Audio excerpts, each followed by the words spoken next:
Hello Bachcha Party, welcome back to my channel Let's Learn with AK. So dear students, in the previous video of class 10th maths, we have discussed about Euclid's division algorithm and Euclid's division lemma. We have also seen your exercise 1.21 which was based on EDA and EDL. तो बच्चों I think everything is clear in this to topics. तो आज का जो हमारा नया topic है which is fundamental theorem of arithmetic. तो बच्चों क्या करना है, आपको इस वीडियो को एंड तक देखना है एंड लास्ट में कमेंट करना है कि आपको ये वीडियो कैसी लगी। अगर आपको कोई डाउट रहता है तो आप उस डाउट भी कमेंट कर सकते हैं, ठीक है। और आप इस वीडियो को अपने फ्रेंड्स को भी जरूर शेयर करेंगे। तो बच्चों स्टार्ट करते हैं हमारा आज का video. My self Ajay Sharma and देखते हैं क्या है हमारा आज का topic. So fundamental theorem of arithmetic. तो चलिए इसकी स्टेटमेंट पढ़ते हैं। स्टेटमेंट क्या है कि every composite number can be expressed or factorized as a product of primes and this factorisation is unique apart from the order in which the prime factor occur. एक बार हमने पूरा पढ़ लिया। अब देखिए composite number. So what are composite number? तो बच्चों कंपोजिट नंबर क्या है कि any number which is greater than 1 and not prime. ऐसा कोई भी नंबर जो 1 से बड़ा हो and that is not a prime number is composite number. तो ऐसा कोई भी नंबर जो 1 से बड़ा है एंड वो प्राइम नहीं है दैट इज कंपोजिट नंबर। तो बच्चों ये थ्योरम क्या बोलती है कि मैं किसी भी कंपोजिट नंबर को फैक्टराइज्ड या फिर एक्सप्रेस कर सकता हूं। कैसे? As a product of primes. तो बच्चों मैं किसी भी कंपोजिट नंबर को प्राइम्स के प्रोडक्ट में एक्सप्रेस कर सकता हूं। Let's take an example. Look we have 12। तो 12 क्या है? आपका एक कंपोजिट नंबर है। कंपोजिट नंबर है 12। तो हम इसके अब प्राइम फैक्टराइजेशन निकालते हैं। सो 2 6 जा 12, 2 3 जा एंड देन 3। तो बच्चों यहां से हम लोगों ने क्या सीखा कि 2 जो आपका ये 12 है मैं इसको 2 इंटू 2 इंटू 3 लिख सकता हूं ना। तो यहां पे ये कंपोजिट नंबर है एंड मैंने इस कंपोजिट नंबर को इन 3 प्राइम नंबर्स के फॉर्म में एक्सप्रेस कर दिया, या फिर मैंने इस कंपोजिट नंबर को इन 3 प्राइम नंबर की क्या कर दिया, उसको फैक्टराइज कर दिया, एक्सप्रेस कर दिया, फिर मैंने इसको फैक्टराइज कर दिया। तो बच्चों बट ये जो फंडामेंटल थ्योरम है इतना ही नहीं बोलता। फंडामेंटल थ्योरम इतना ही नहीं बोलता कि मैं किसी भी कंपोजिट नंबर को प्राइम फैक्टर्स के प्रोडक्ट के रूप में लिख सकता हूं, बट आगे और भी क्या बोल रहा है ये, and this factorisation is unique. मतलब कि जो आप फैक्टराइजेशन कर रहे हो ना वो यूनिक है। मतलब कि ऐसा नहीं है कि कोई कंपोजिट नंबर, जैसे कि सेम कंपोजिट नंबर ले रहा हूं मैं 12, इसको आप किसी दूसरे प्राइम नंबर के प्रोडक्ट के फॉर्म में लिख दो, है ना।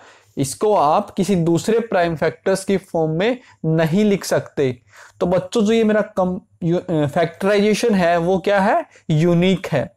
तो यूनिक का मतलब है कि हमारे पास ओनली एंड ओनली एक ही वे है इस कंपोजिट नंबर को लिखने का, विच इज ये जो आपके प्राइम फैक्टर्स है इनके प्रोडक्ट में। क्लियर है ना। ऐसा नहीं है कि you can write this as 3 into 4 into 5, ऐसा आप नहीं लिख सकते ना। ये बेसिक सी बात है भाई। ये तो 2 इंटू 2 इंटू 4 करूंगा तभी तो ये 12 बनेगा। बेसिक सी बात है, हम लोग पढ़ चुके हैं पहले भी ये। सो बच्चों यही जो आपकी क्या है कंपोजिट नंबर, ये क्या आपका फंडामेंटल थ्योरम ऑफ अरिथमेटिक है कि मैं किसी भी कंपोजिट नंबर को एक्सप्रेस कर सकता हूं। कैसे? कि जो प्राइम नंबर्स है उनके प्रोडक्ट के फॉर्म में मैं इसको एक्सप्रेस कर सकता हूं। एंड ये जो आपका फैक्टराइजेशन है वो क्या है? यूनिक है। जो हम फैक्टराइजेशन कर रहे हैं वो यूनिक है, ठीक है। अब यहां पे ये क्या बात बोली हुई है कि except from the order in which the prime factor occur. तो बच्चों अपार्ट का मतलब होता है apart means except. So except for the order in which the prime factor occurs. तो यहां पे एक कंडीशन ये लग गई है कि जो मेरा फैक्टराइजेशन होगा ना वो आपका यूनिक होगा, बट कि जिस ऑर्डर में मैं प्राइम फैक्टर लिख रहा हूं वो मैटर नहीं करना चाहिए, वो मैटर नहीं करना चाहिए। क्यों बच्चों, ऐसा क्यों बोल रहा हूं? क्योंकि जो आपका 12 है, I can also write this as 3 into 2 into 2, है ना, बट ये तो आपका दूसरा ऑर्डर हो गया। तो यही बात बोली हुई है कि जो मेरा फैक्टराइजेशन है वो यूनिक होगा except for the order in which the prime factor are occurring. जिस ऑर्डर में मैं ये प्राइम फैक्टर्स लिख रहा हूं अगर वो मैटर नहीं करता तो जो मेरा फैक्टराइजेशन है वो कैसा है? यूनिक है। Is it okay? So dear students, it says that जो फंडामेंटल थ्योरम ऑफ अरिथमेटिक है, it says that any composite number can be factorized as a product of prime numbers in a unique way except the order in which the prime factor occurs।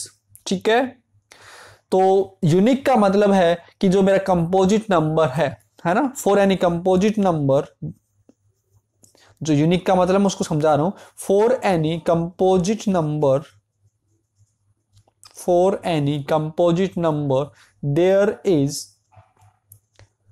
one and only one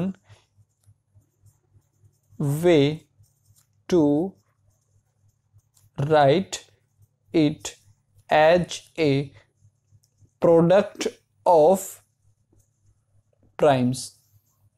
ठीक है, for any composite number there is one and only one way to write it as a product of primes as long as we are not concerned about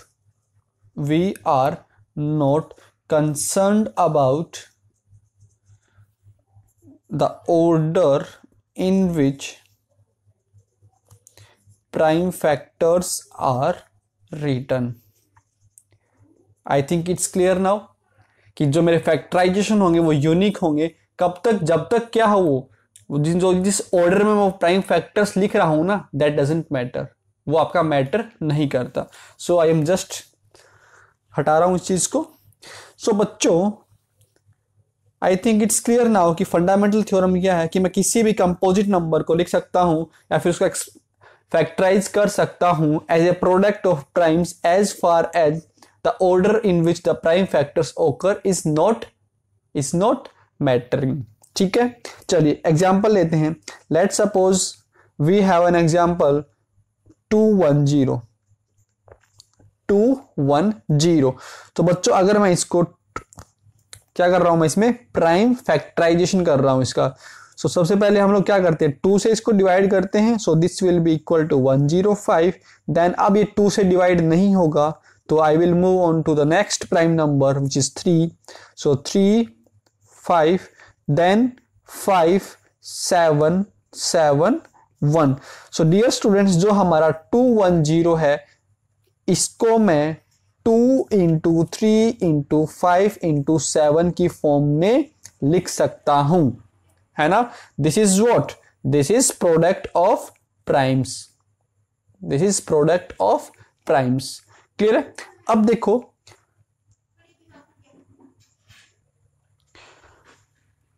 ये condition क्या लगाई है कि apart from the order in which the prime factor occurs. तो बच्चों मैं इसको इस ऑर्डर में भी लिख सकता हूं ना, या फिर मैं इसको ऐसे ऑर्डर में भी लिख सकता हूं। तो ऐसे काफी ऑर्डर्स हैं जिसमें मैं ये लिख सकता था, है ना, बट ये मैटर नहीं करेगा कि आप किस ऑर्डर में इन फैक्टर्स को लिख रहे हो। मोर इंपॉर्टेंट क्या है कि जो मेरे फैक्टर्स हैं ना, जो मेरे फैक्टर्स हैं, फैक्टर्स तो आपके सारे केस में यही रहेंगे ना, जो मेरे फैक्टर्स हैं वो चेंज नहीं होंगे, वो फैक्टर्स मेरे चेंज नहीं होंगे, चाहे आप किस ऑर्डर में लिख रहे हो वो आपका मैटर नहीं करता। आई थिंक क्लियर हो गया। चलिए एक एग्जांपल और लेते हैं कि बच्चों अगर मेरा यही क्वेश्चन इस टाइप का बन जाए कि आपकी एनसीईआरटी बुक से ले लेते हैं। चलो एक एग्जांपल है कि 3 2 32760. So just divide it by 2, you will get 16380. Then again divided by 2, 8190. Then again divided by 2, we will have 2095. अब ये 2 से डिवाइड नहीं होगा, अब ये 3 से डिवाइड हो जाएगा. Then 1365. Then again it will be divided by 3. Then 3 4s are 12, 3 5s are 15, and 3 5s are 15. Then again it will be divided by 5 से डिवाइड होगा अब ये. So 91. अब किससे डिवाइड होगा? ये 7 से डिवाइड होगा, 13, एंड लास्ट मेरा 13 से डिवाइड होगा. तो बच्चों 32760, इसको मैं लिख सकता हूं 2 into 2 into 2 into 3 into 3 into 5 into 7 into 13. अब देखो, अब आपको एक बात और नोट करनी है कि अगर मेरे प्राइम फैक्टर्स रिपीट हो रहा है, अगर देखो यहाँ पे आपका जो 2 है वो 3 बार आ रहा है, जो 3 मेरा है वो 2 बार आ रहा है, तो मैं क्या कर सकता हूं, मैं इनको एक साथ में क्लब करके लिख सकता हूं. सो दिस विल बी 2 की power 3 into 3 square into 5 into 7 into 3. ठीक है ना? तो ये वही बात हुई कि आप चाहे इसको ऐसे बोलो कि as a product of primes, या फिर आप ऐसे बोलो इसको कि as a product of powers of prime. ठीक है, क्योंकि यहां पे पावर्स ऑफ प्राइम में हो गया ना, बात दोनों सेम ही है. सो ये क्लियर हो गया आपका फंडामेंटल थ्योरम ऑफ अरिथमेटिक. अब बच्चों अगर मुझे प्राइम फैक्टराइजेशन करने हैं ना, तो मैं एक मान के चलता हूं. देखो, जो मैं ये प्राइम फैक्टराइजेशन लिखूंगा ना, जो भी आपकी ये प्राइम फैक्टर्स आए हैं, इनको मैं हमेशा असेंडिंग ऑर्डर्स में लिखता हूं. जो आपके ये प्राइम फैक्टर्स आए हैं, इनको मैं असेंडिंग ऑर्डर में लिखता हूं. जैसे कि जो हमारा 210 आया था, सो उसके प्राइम फैक्टर्स थे मेरे 2 3 5 7, है ना? तो यहां पे जो मेरे फैक्टर्स हैं, इनको मैंने असेंडिंग ऑर्डर में लिखा हुआ है. मैंने ये तो नहीं लिखा ना, नहीं लिखा ना मैंने ऐसे. मैं इसको हमेशा कैसे लिखूंगा, जो मेरे फैक्टर्स आएंगे उनको मैं असेंडिंग ऑर्डर में ही लिखूंगा. क्लियर हो गया? ये मैंने एक स्टैंडर्ड मान रखा है इसका, कि जो भी मेरे फैक्टर्स आएंगे उनको मैं असेंडिंग ऑर्डर में ही लिखूंगा. तो बच्चों यहां तक क्लियर हो गया? तो ये मेरा फंडामेंटल थ्योरम ऑफ अरिथमेटिक था. इसके अब हम लोग एप्लीकेशंस करने वाले हैं कि इसकी एप्लीकेशन क्या है ना? तो चलिए स्टार्ट करते हैं फिर एप्लीकेशन से. तो यहां तक क्लियर हो गया? इनको मैं असेंडिंग ऑर्डर में लिखता हूं. जो मेरे प्राइम फैक्टर्स हैं, इनको मैं असेंडिंग ऑर्डर में लिखता हूं. क्लियर हो गया? एंड किसी भी कंपोजिट नंबर को आप प्राइम फैक्टर्स के मल्टीप्लिकेशन या फिर प्रोडक्ट में लिख सकते हैं. एंड ये जो मेरा फैक्टराइजेशन होगा, that will be unique apart from the order in which they are written. ठीक है बच्चों, चलिए अब हम लोग एक क्वेश्चन करते हैं कि this is your example number 5 of NCERT text book कि कंसिडर the numbers 4 की power n where n is a natural number,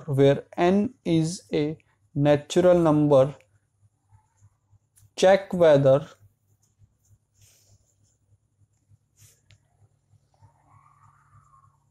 there is any value of n, for which 4 की power n ends with the digit 0. तो बच्चों ये एक important question है, तो इसको अब हम लोग समझेंगे. देखिए बच्चों, क्वेश्चन क्या बोल रहा है कि कंसीडर द नंबर्स 4 की power n, consider the number 4 की power n where n is any natural number. आपका n कुछ भी हो सकता है. Check whether there is any value of n, check whether there is any value of n for which 4 की power n ends with the digit 0. तो इस question का मतलब है कि 4 की पावर n, क्या आपको ये चेक करके बताना है कि इसका जो लास्ट डिजिट होगा एंड्स विथ मतलब जो इसका वंस डिजिट होगा, जो इसका वंस डिजिट होगा वो कभी मेरा 0 होगा या फिर नहीं होगा, ये चेक करना है ना मुझे। एंड्स का मतलब है मैथमेटिकली अगर मैं बोलूं एंड्स को, इट मींस वंस डिजिट। तो बच्चों आपको ये चेक करना है कि क्या इसका कभी वंस डिजिट 0 होगा या फिर नहीं होगा। क्लियर है। अब देखिए आपका एंड में डिजिट है वो 0 कब हो सकता है, जब आपका कहीं 10 आया हो, जैसे कि मैं बोलूं कि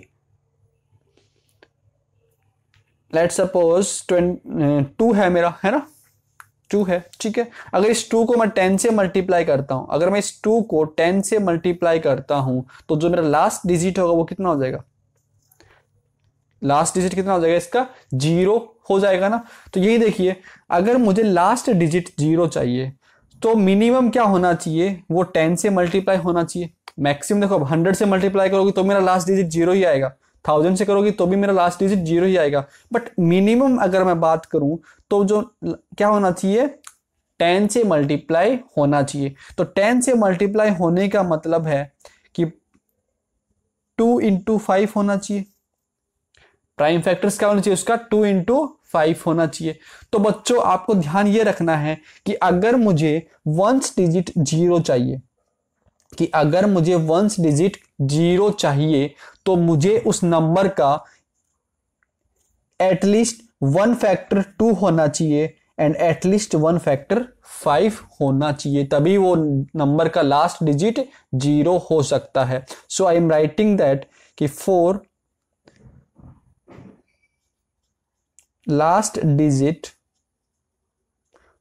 of any number, for last digit of any number to be 0, it must have, it means number, it must have at least one factor, at least one prime factor, at least one prime factor 2 and 5 each। ठीक है बच्चों, कि अगर मुझे किसी number का last digit 0 चाहिए तो उसमें एटलीस्ट एक 2 होना चाहिए एंड एक उसमें 5 होना ही चाहिए, तभी मेरा उस नंबर का लास्ट डिजिट क्या होगा, 0 होगा। बात क्लियर है।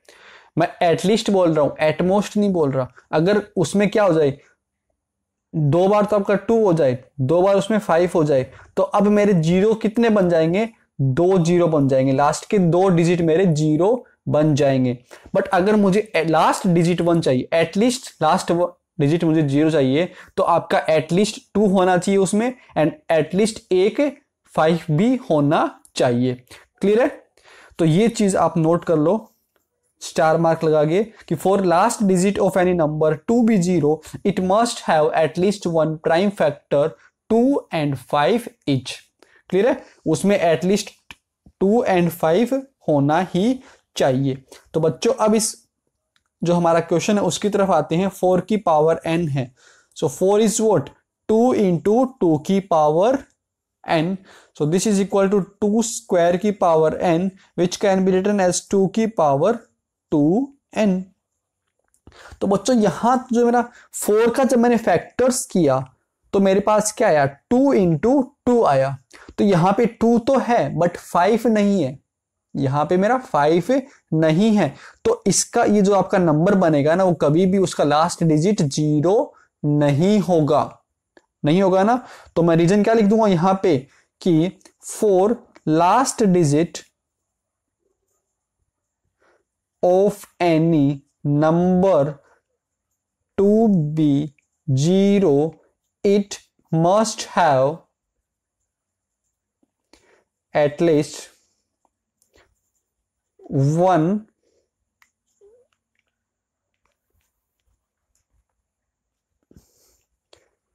it must have at least 1 2 and 5। in prime factorization.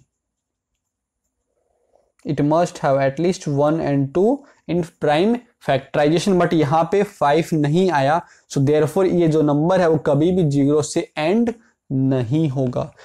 Clear हो गया? चलिए अब आपके लिए एक छोटा सा ट्रिकी क्वेश्चन पूछ रहा हूं मैं आपसे कि वी हैव 2 की पावर 9 एंड 5 की पावर 15। ठीक है बच्चों, तो मुझे ये बताइए कि find number of zeros. Find number of zeros, इन दोनों का जब मैं मल्टीप्लीकेशन करूंगा तो बताइए कि इसमें नंबर ऑफ जीरोज कितने होंगे। क्लियर है? यह क्वेश्चन आप मुझे कमेंट करेंगे, इसका आंसर आप मुझे कमेंट करेंगे, ठीक है। और नेक्स्ट वीडियो जो मेरी आएगी उसमें मैं ये वाला क्वेश्चन आपको एक्सप्लेन कर दूंगा। But before that I want you to think about this question and comment your answer. ठीक है, चलिए, इज इट ओके या फिर कुछ और क्वेश्चन चाहिए आपको? चलो ठीक है, इतना ये क्वेश्चन बहुत है। ठीक है, चलिए अब हम लोग बात करते हैं जो हमारी ये थ्योरम थी, फंडामेंटल थ्योरम ऑफ अरिथमेटिक, इसकी कुछ एप्लीकेशंस है तो हम लोग उसकी बात करते हैं। तो बच्चों जो हमारे सिलेबस में जो एप्लीकेशन है ना इसकी, वो है finding HCF and LCF। Finding HCF and LCM using fundamental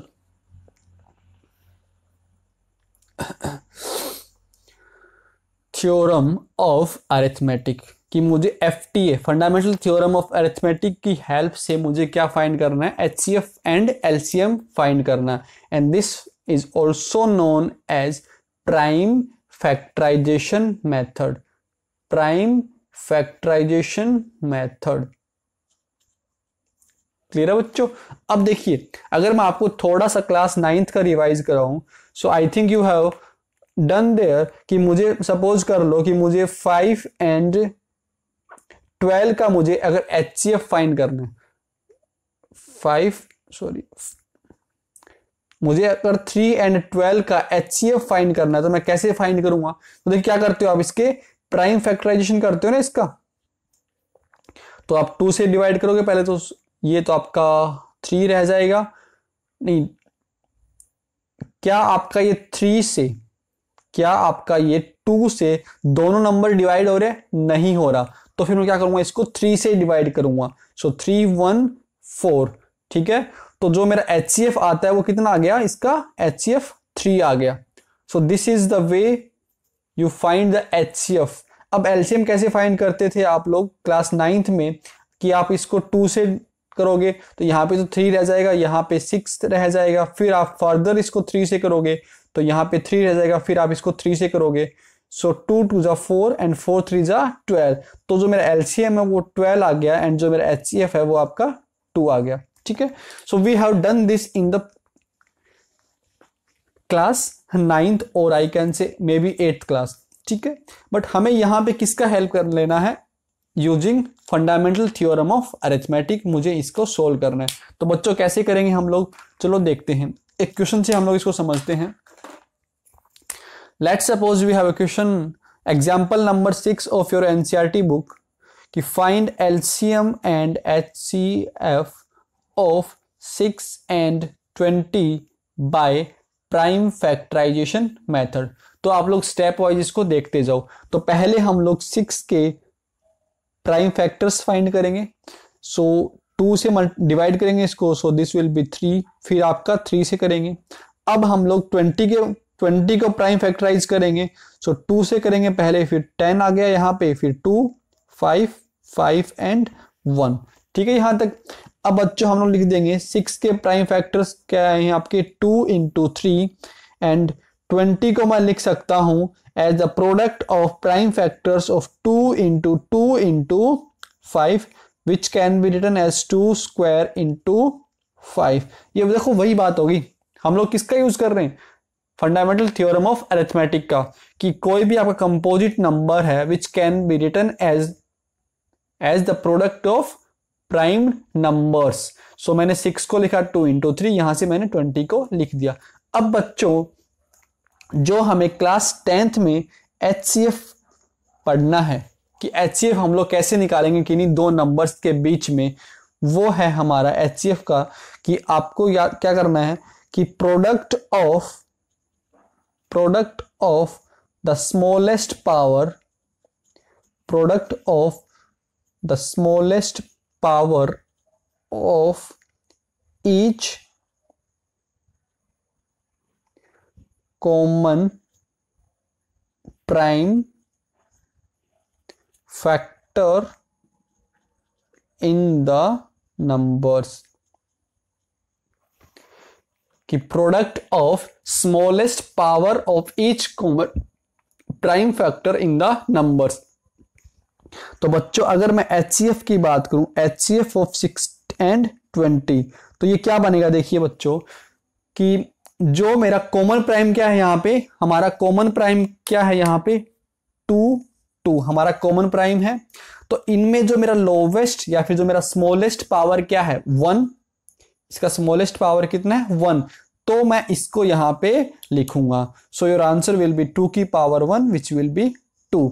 ठीक है, प्रोडक्ट करना है मुझे किनका, smallest power of each common prime factor in the numbers. तो यहां पे जो मेरा कॉमन प्राइम नंबर है दैट इज 2, एंड यहां पे 2 की पावर 1 है, यहां पे 2 की पावर 2 है। तो इन दोनों में मेरा स्मॉलेस्ट कौन सा है 2 की power 1। So this will be your HCF। Clear हो गया। अब हम लोग बात करते हैं LCM। तो बच्चों LCM कैसे फाइंड करते हैं हम लोग कि product of greatest power, product of greatest power of each prime factor involved in the numbers, involved in the numbers. तो बच्चों LCM देखो आपको ये दो चीजें याद रखनी पड़ेगी क्योंकि I think this 2 things are the new for you. So HCF कैसे फाइंड करते हैं हम लोग, स्मॉलेस्ट पावर जो हमारा जो कॉमन प्राइम नंबर है उनकी स्मॉलेस्ट पावर क्या है उनको हम लोग लिखते हैं। LCM कैसे फाइंड करेंगे, हम लोग प्रोडक्ट करेंगे किसका, greatest power of each prime factor. तो यहां पे जो मेरा प्राइम फैक्टर्स इन्वॉल्व है उनकी ग्रेटेस्ट पावर क्या है उनका मैं प्रोडक्ट करूंगा। So your LCM of 6 and 20, LCM of 6 and 20 will be equal to, तो बच्चों यहां पे मेरा ग्रेटेस्ट पावर क्या है, मेरे प्राइम फैक्टर्स क्या है 2, 3, 5 है ना। अब 2 का ग्रेटेस्ट पावर क्या है मेरा, दैट इज 2 स्क्वायर। अब 3 का ग्रेटेस्ट पावर क्या है 3, एंड 5 का ग्रेटेस्ट पावर है मेरा 5, है ना। So 2 square 4, 4 3 is 12 and 12 5 is 60. So this is your LCM. LCM is 60. Clear हो गया। हम लोग ऐसे इसमें LCM फाइंड करेंगे। तो you have to remember these 2 things कि LCM is product of greatest power of each prime factor and the HCF is product of smallest power of each common prime factor in the numbers. ठीक है बच्चों। अब यहां से हम लोग एक बात और ऑब्जर्व कर सकते हैं, वो क्या है कि किन्हीं भी दो नंबर का जो HCF होगा ना, किन्हीं भी दो नंबर का जो HCF होगा into LCM of any 2 numbers, this is equal to those 2 numbers. Check कर लो HCF क्या है, यहां मेरा 2 आया है, LCM कितना है मेरा 60। सो 60 इंटू 2 120, एंड यही मेरा किसके इक्वल है, product of 2 numbers, 6 into 20 120. So you have to remember this that कि HCF of any 2 numbers multiply by LCM of any 2 numbers is equal to the product of those 2 numbers. यहां तक clear है कि किन्हीं भी अगर 2 numbers का मैं प्रोडक्ट करूंगा ना, that will be equal to उन 2 नंबर्स का HCF into उन 2 नंबर्स का LCM। क्लियर हो गया। अब बच्चों मैं आपको थोड़ा सा LCM के बारे में थोड़ा सा और डीप में लेके जाऊं कि उसका जो रियल मीनिंग है वो क्या है, least common multiple. So LCM is least common multiple.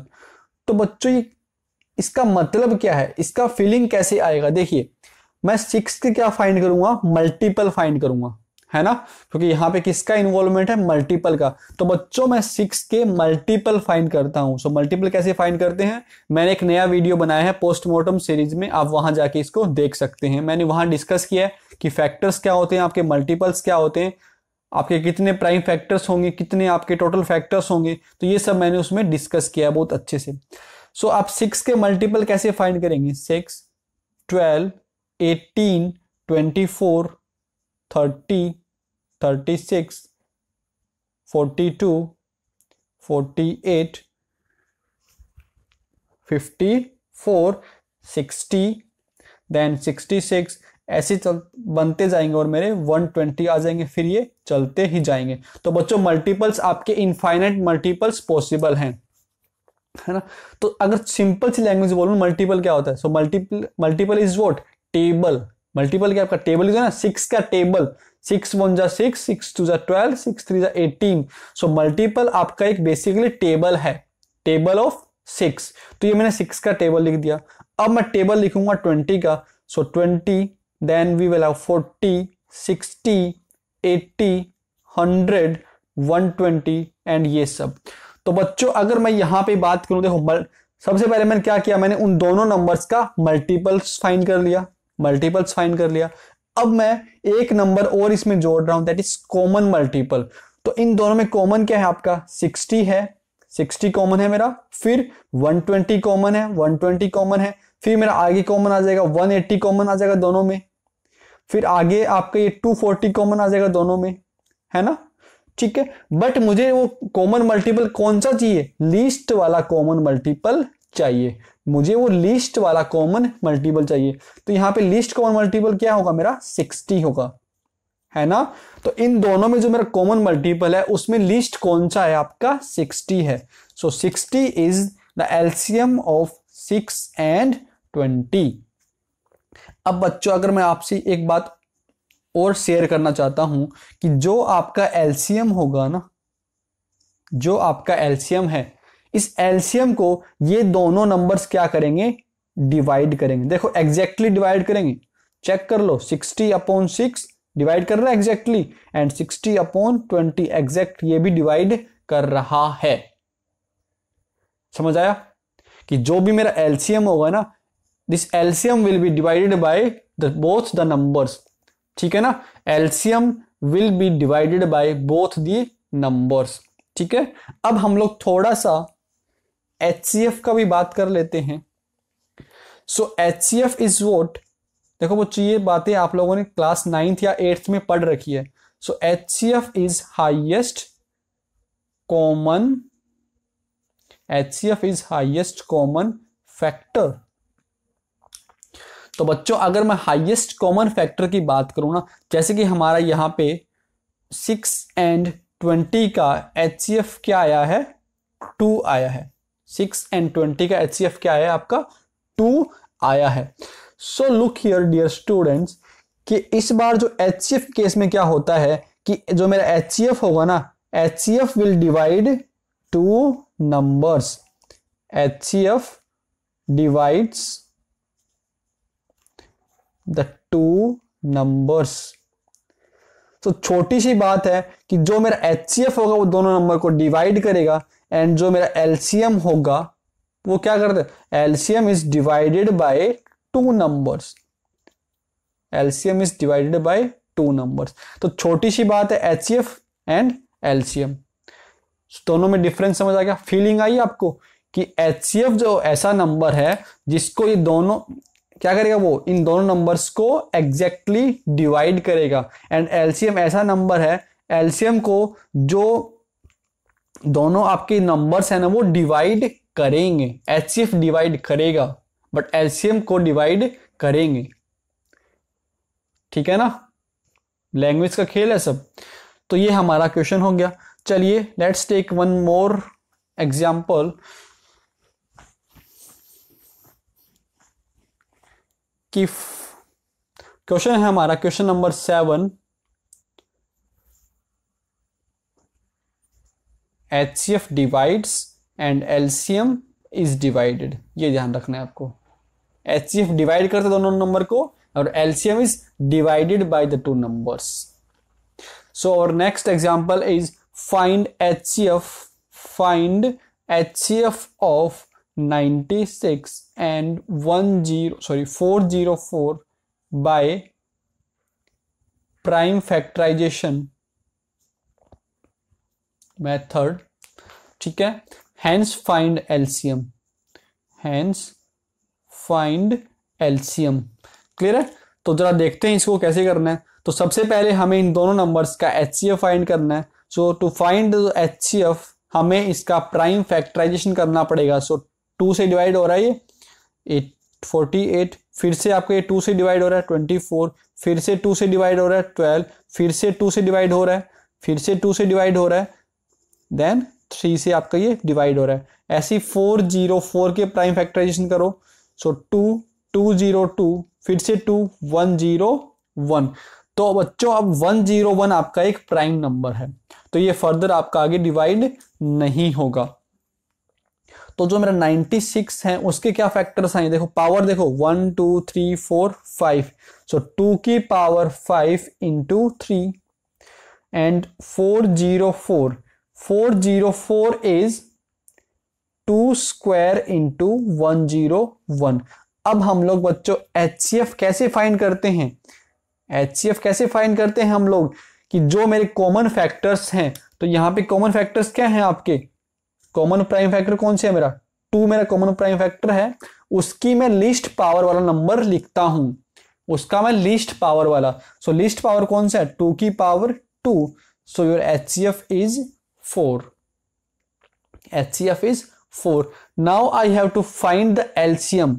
तो बच्चों इसने बोला है सबसे पहले हमें इसका HCF फाइंड करना है, and using that HCF we have to find LCM। तो बच्चों मैं यूज करूंगा कि HCF into LCM is equal to numbers, है ना, मैंने आपको बताया था ऑब्जर्वेशन ये। तो यहां पे जो मेरा LCM ऑफ 2 नंबर्स, या फिर मैं लिख सकता हूं LCM of 96 and 404 is equal to A into B upon HCF of 96 404। मैं यहां नंबर लिख दूं ना, फिर 96 इंटू 404। यहां तक क्लियर है। So LCM will be equal to 96 into 404 upon इन दोनों का HCF क्या है 4, ठीक है।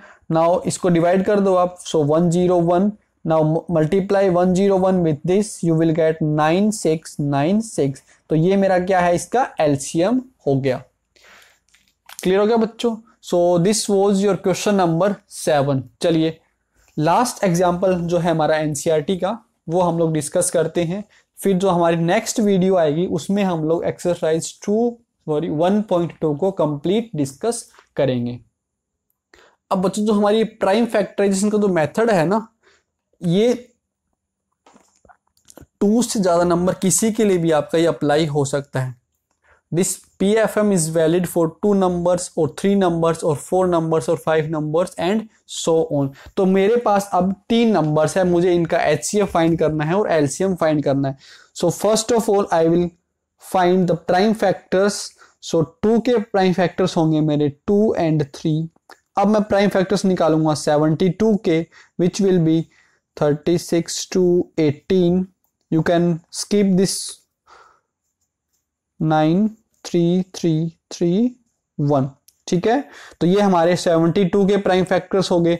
अब 120 के प्राइम फैक्टर्स निकालते हैं। सो 260 230। अब ये तो आपको मालूम है ना, इसलिए मैं आपको ज्यादा बोल नहीं रहा। 3 5 5 1।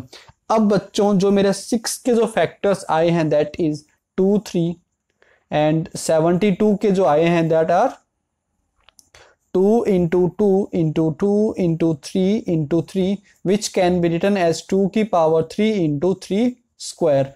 Now the prime factors of 121, 2 into 2 into 2 into 3 into 5, which is 2 की power 3 into 3 की power 1 and 5 की power 1। ठीक है ना, यहां तक कोई दिक्कत है इसमें। अब बच्चों जो मेरा HCF होगा, HCF of 6 72 and 120 मालूम है, I think you remember that, क्या करना है मुझे कि जो इनकी स्मॉलेस्ट, जो मेरे कॉमन फैक्टर्स हैं ना उनकी स्मॉलेस्ट पावर लेनी है मुझे। तो यहाँ पे मेरे कॉमन प्राइम फैक्टर्स कौन कौन से हैं, मेरे कॉमन प्राइम नंबर्स कौन कौन से हैं। तो देखिए यहाँ पे 2 मेरा कॉमन है, इसमें भी मेरा 2 है, इसमें भी मेरा 2 है, इसमें 3 है, यहाँ भी 3 है और यहाँ भी आपका 3 है। तो मुझे क्या लेना है, मुझे इनकी स्मॉलेस्ट पावर लेनी है।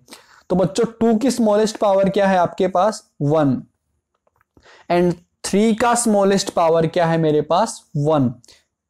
मुझे फिर इन दोनों का प्रोडक्ट करना है। I think you remember that कि product of smallest power of common prime factors in the number. So 2 की पावर 1 एंड 3 की power 1 this is equal to 6। यहां तक क्लियर है। अब देखिए बच्चों एलसीएम। सो अगर मैं एलसीएम फाइंड करूं, किसका एलसीएम फाइंड करूं, अगर मैं 6, 72 एंड 120 का, तो बच्चों यहां पे क्या था कि मुझे ग्रेटेस्ट पावर लेनी है। जो भी इसमें जो मेरे फैक्टर्स हैं ना उनकी जो ग्रेटेस्ट पावर है मुझे वो लेनी है। तो बच्चों बताइए कि मेरे 2 की ग्रेटेस्ट पावर क्या है, 2 की power 3। So I will take 2 की पावर 3। देन अगला मेरा प्राइम नंबर कौन सा है 3 एंड इस 3 की ग्रेटेस्ट पावर क्या है 3 square. So I will take 3 square. Last है मेरा 5, तो 5 की ग्रेटेस्ट पावर क्या है 1। सो 2 की power 3 8, 8 into 9 into 5 which is 360, which is 360। तो मैं आपको यहां पे एक चीज और ऑब्जर्व करवा दूं कि HCF 672 120 into LCM 672 120 is not equal to 6 into 72 into 120। ये चेक कर लेना। तो देखो ये जो मैं इक्वलिटी वाला बता रहा था ना आपको कि LCM into HCF is equal to कोई 2 नंबर्स जिनका मैं वो फाइंड कर रहा हूं, that is valid for only 2 numbers. तो अगर मेरे पास 3 नंबर्स है ना तो फिर उनका HCF into LCM will not be equal to the product of the numbers. Clear है बच्चों। तो आज की वीडियो को हम लोग यहीं फिनिश करते हैं। नेक्स्ट वीडियो में हम लोग फिर एक्सरसाइज 1.2 डिस्कस करेंगे। बट बच्चों बिफोर एंडिंग दिस वीडियो मैं आपको कुछ होमवर्क दूंगा कि आपको एक्सप्रेस करना है each number as a product of prime factors. ये जो हमारा एक्सरसाइज 1.2 है उसका क्वेश्चन नंबर फर्स्ट का first part 140, second part is 156, third part is 3825, fourth part is 5005 and fifth part is 7429। मुझे इन सबको एक्सप्रेस करना है as product of prime factors. This is for your homework. ठीक है, आप मुझे इसके आंसर कमेंट बॉक्स में कमेंट करेंगे। तो मिलते हैं नेक्स्ट वीडियो में। Till then take care, bye, stay home, stay safe, see you in the next video, bye.